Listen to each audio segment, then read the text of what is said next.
Dhe në mbyllje dua që së bashku të bijem dakord në një pikë, që nuk mund të lejojmë që çështja e antarësimit të Shqipërisë në Bashkimin Evropian të banalizohet dhe që njerëzit ta ndjejnë këtë si një çështje që është çështje që nuk lidhet me jetën e tyre të përditshme.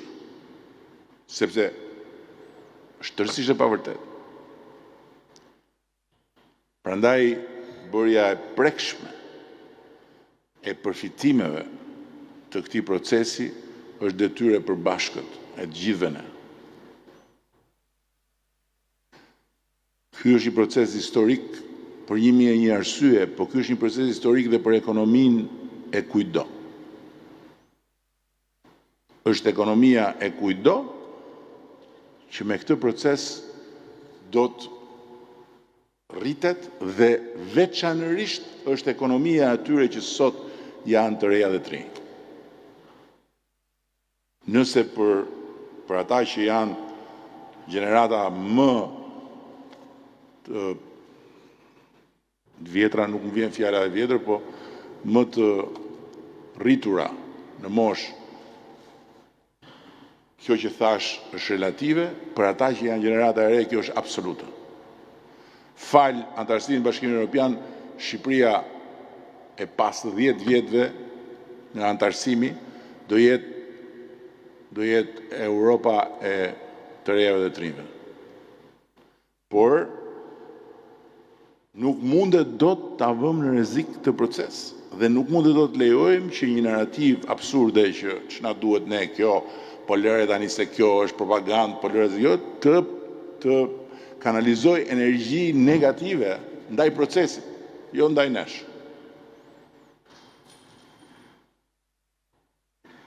Dhe duhet shpjeguar që Europa është standardi që kërkohet. Këto pritshmëritë e rritura, kjo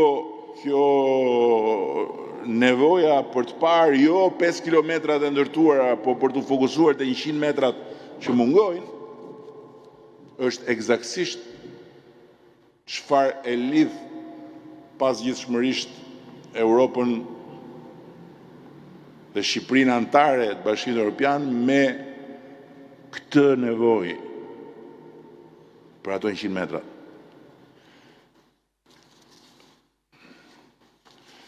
Kështu që rilindja 2.0 nuk është thjesht ndërtojmë infrastrukturë, por është ndërtojmë cilësi. Cilësi jete, cilësi bashkëjetese. Nuk është ndërtojmë më tej qytetin, por është ndërtojmë më tej komunitetin. Nuk është hajde të ndërtojmë rrugë të tjera, po të ndërtojmë lidhje dhe të krijojmë ndërlidhje, mobilitet të brendshëm dhe jo thjesht parqe dhe sheshe, po marrëdhënie. Dhe natyrisht jo thjesht ekonomi, po mirëqenie. Sepse hiri i të vërtetës do të thuhet që po të shikojmë të gjitha shifrat, ekonomia jonë nuk ka qenë asnjëherë më mirë. Po të shikojmë raportin e kësaj ekonomie që ne e shohim me shifra, me atë që është ekonomia e perceptuar e njerëzve, atëherë kemi problem ne, jo njerëzit, që është ndjesia reale e mirëqenies dhe perspektivës për mirëqenie. Këto ishin fjalët e mia. Besoj shumë tek ky program. Besoj shumë tek ky program dhe besoj shumë tek eksperjenca që kemi akumuluar. Ashtu si kundër besoj shumë që nëse eksperjenca nuk do të na bëj cinik, po do të na bëj të hapur, më të hapur ndaj kritikës apo ndaj pakënaqësisë apo ndaj reagimit të kujdo qoftë,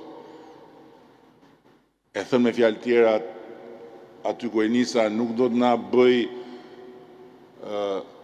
të ngurtë dhe ta karakterizojmë atë që na vjen përballë si mos mirënjohje, por do të na ndihmojë eksperienca që ta adresojmë si duhet dhe atë që vjen përballë, atëherë ne do bëjmë një sukses të ri. O do jemi viktima të suksesit tonë, që është një mundësi. Ja thash atij mikut tonë këtu, po s'po e përmend, i thash, po i quajte mos mirënjohës ata, je viktimë e suksesit tënd. S'ke shpresë. Po i kuptove dhe do t'i japësh një marsh tjetër që t'i arrish ti tek ata, jo të vinë ata te ty, atëherë do bësh heroi i tyre dhe je përsëri ti që e mishëron suksesin. Shumë e thjeshtë. Dhe ajo që ne kemi detyrë kombëtare, miqtë e mi, historike është që të mos lejojmë në asnjë mënyrë që marrëzia e zgjidhjeve magjike të fitojë terren, se pastaj gjithçka kemi ndërtuar do shkojmë me kokë poshtë. Do shkojmë me kokë poshtë jo për ne, do shkojmë me kokë poshtë për të nesërmen. Dhe jo Bashkim Evropian, por kthim mbrapa dramatik. Përpara t'jetë vonë për ata që besojnë të këto lloj ilaçes çuditëbërëse, ne duhet të vrapojmë më shpejt.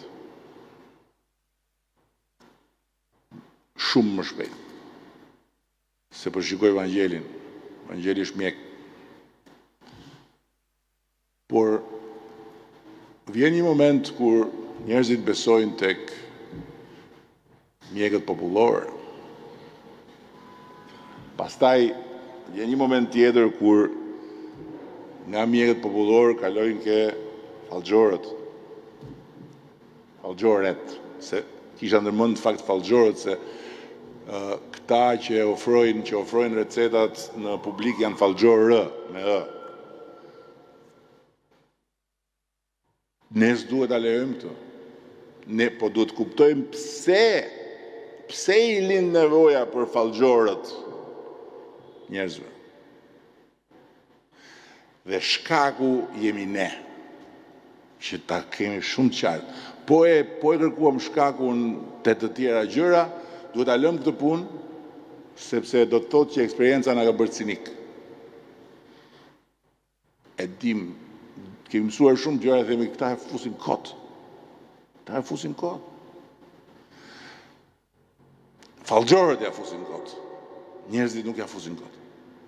Njerëzit kanë një nevojë që ne duhet t'ja u kuptojmë dhe t'ja u plotësojmë. Po ngelen dorë të fallxhorëve, do jetë shumë vonë pastaj. Do jetë shumë vonë. Pastaj nuk kam më vlerë të shkosh prapë te mjeku ti thuash ore shiko tani se. Po mirë, të thash që hajde ta kuroj me ilaçe, deshe të marrësh qumësht miu me mjalt grenze. Tash çfarë do të bëjmë? Tash duhet të pres larg qoftë këmbën.